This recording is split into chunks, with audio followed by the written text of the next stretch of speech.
So, hello guys! Andito po tayo ngayon sa palengke para mamili po ng mga pagkain na ating pong lulutuin.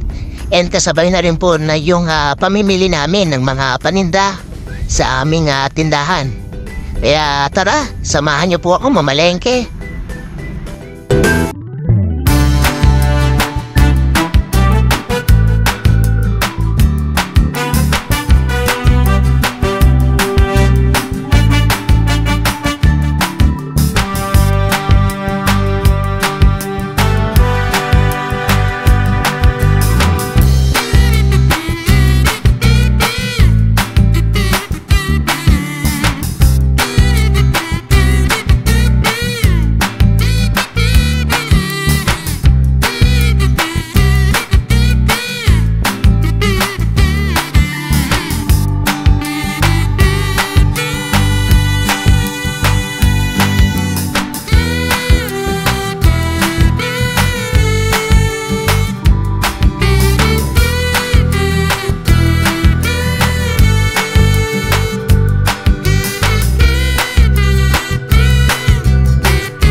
Tayo sa may bilihan ng mga frozen products, and then kasalukuyang namimili po tayo ng ating pandadagdag paninda.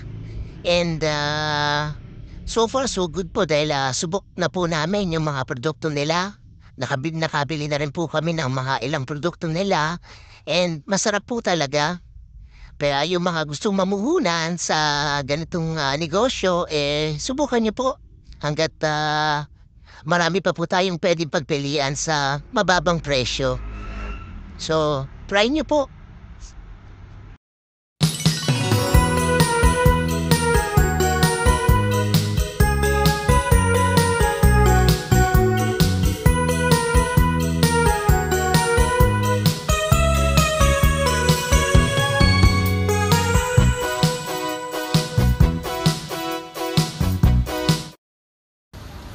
So ayan guys, tapos na po tayo mamalengke. And pauwi na po tayo. Kasabay na rin po yung pamimili ng mga paninda na kulang sa tindahan. So, eto kasalukuyan po kami naglalakad. Punta po doon sa may aming sasakyan at medyo patanghali na rin po. So, subukan nyo po mamili dito sa may Alabang Central Market dahil sa bukod sa malinis po yung palengke rito, maayos po yung parking. Maayos po yung parking lot. Po, may enjoy nyo po yung lugar. Yung lugar na pamimili dito. So, ayun po. Sana hindi po kayo magsawa sa aming vlog na ginagawa. Diban po yun sa may Bulacan Rice Mill. Sana'y panoorin pa rin po ninyo yung mga videos na in-upload namin dito sa aming YouTube channel. So hanggang sa muli po, maraming salamat po. God bless po. Thanks for watching.